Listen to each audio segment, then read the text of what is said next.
নমস্কার বন্ধুরা, সকলকে আমার চ্যানেলে স্বাগত। পেনশনের নিয়মের ক্ষেত্রে বেশ কিছু পরিবর্তন নিয়ে এলো সরকার। এবার থেকে পেনশনের ক্ষেত্রে বেশ কিছু নতুন নিয়ম কার্যকরী হতে চলেছে এবং এই নতুন নিয়মের ফলে উপকৃত হতে চলেছেন লক্ষ লক্ষ পেনশনারেরা।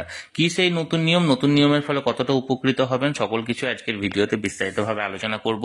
ভিডিওটি পেনশন সংক্রান্ত অত্যন্ত গুরুত্বপূর্ণ, তাই প্রথম থেকে শেষ পর্যন্ত অবশ্যই ধৈর্য সহকারে দেখবেন এবং ভালো লেগে থাকলে অবশ্যই একটি লাইক করবেন এবং সকলের সঙ্গে শেয়ার করবেন। আর সেই সাথে এই চ্যানেলে যদি প্রথমবার হয়ে থাকেন এই রকমের ইনফরমেটিভ ভিডিও আরো দেখার জন্য যারা এখনো পর্যন্ত এই চ্যানেলটিকে সাবস্ক্রাইব করেননি তারা অবশ্যই চ্যানেলটিকে সাবস্ক্রাইব করে নিতে ভুলবেন না। তাহলে চলুন আমরা বিস্তারিত জেনে নিই। দেখুন, এটি একটি নামী সংবাদপত্রের প্রতিবেদনের অংশ। এখানে হেডলাইন্স দেওয়া হয়েছে নতুন নিয়ম, 20 বছরের চাকরির পর ভিআরএস নিলেও মিলবে পেনশন। এটা হেডলাইন্স ছিল এবং মূল প্রতিবেদনে কি বলা হয়েছে দেখুন। সরকারি কর্মচারীদের জন্য পেনশন সংক্রান্ত নিয়মে বড় পরিবর্তন আনলো সরকার। নতুন নিয়ম অনুযায়ী যারা অন্তত 20 বছর চাকরি করার পর স্বেচ্ছায় অবসর বা ভিআরএস নেবেন তারাও এখন থেকে প্রো রেটা ভিত্তিতে পেনশনের অধিকারী হবেন। তবে পূর্ণাঙ্গ পেনশন পেতে গেলে কর্মচারীদেরকে অন্তত 25 বছর চাকরি করা বাধ্যতামূলক। পেনশন এবং পেনশনভোগী কল্যাণ দপ্তরের তরফে জানানো হয়েছে সংশোধিত সিসিএস অর্থাৎ ইউনিফাইড পেনশন স্কিমে এনপিএস এর অধীন বাস্তবায়ন নিয়মাবলী 2025 এ সংক্রান্ত স্পষ্ট নির্দেশ জারি করেছে। এই নিয়মে বলা হয়েছে 20 বছর বা তার বেশি চাকরি করে যদি কেউ ভিআরএস নেন তবে তিনি পেনশন পাবেন তার চাকরির মেয়াদের আনুপাতিক হিসাব অনুযায়ী।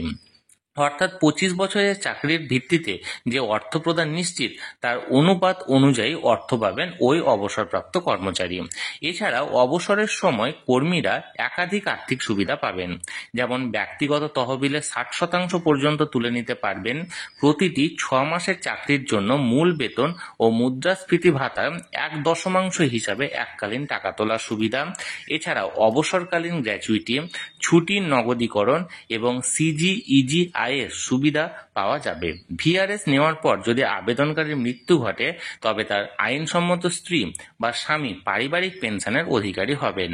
নিশ্চিত অর্থ প্রদান শুরু হওয়ার আগে যদি মৃত্যু হয় তবে আবেদনকারীর মৃত্যুর দিন থেকে পারিবারিক ভাতা চালু হবে বলে জানানো হয়েছে।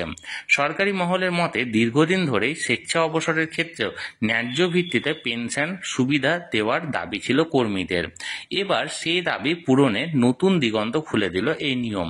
অর্থাৎ এক কথায় বলতে গেলে যে সমস্ত কর্মচারীরা একটানা কাজ করছে তারা যদি ভিআরএস নিতে চাইতো তাহলে এর আগে ভিআরএস নেওয়ার ক্ষেত্রে বেশ কিছু এখানে সমস্যা ছিল এবং সব থেকে বড় যে সমস্যা ছিল ভিআরএস নেওয়ার ক্ষেত্রে তারা নির্দিষ্ট হারে পেনশন পেত না। এবার যে নিয়মটি কার্যকর করা হয়েছে এতে বলা হয়েছে প্রো রেটা ভিত্তিতে তারা কিন্তু এখানে পেনশন পাবে। ফর এক্সাম্পল, কেউ যদি ধরুন 25 বছর চাকরি করে 10,000 টাকা পেনশন পান, তাহলে সেক্ষেত্রে সে যদি 20 বছর চাকরি করার পর তিনি যদি স্বেচ্ছা অবসর অর্থাৎ ভিআরএস নিয়ে থাকেন তাহলে সেক্ষেত্রে তার 10,000 টাকাটাকে সেই ভিত্তিতে ভাগ করা হবে, অর্থাৎ 10,000 ডিভাইডেড বাই 25 ইন্টু 20, যে পেনশনের পরিমাণটা আসছে সেই পেনশনের পরিমাণ হিসেবে অর্থাৎ 8,000 টাকা পেনশন তিনি পাবেন। অর্থাৎ একদিক থেকে একটি অত্যন্ত ভালো খবর যেটি সরকারি কর্মচারীরা এবার থেকে পাবেন, বিশেষ করে যারা এনপিএস এর অধীনে আছেন। এনপিএস এর অধীনে যে সমস্ত কর্মচারীরা আছেন বা ইউনিফাইড পেনশন স্কিমে যারা আওতাভুক্ত আছেন তারা এবার থেকে এই সুবিধা পেতে চলেছেন।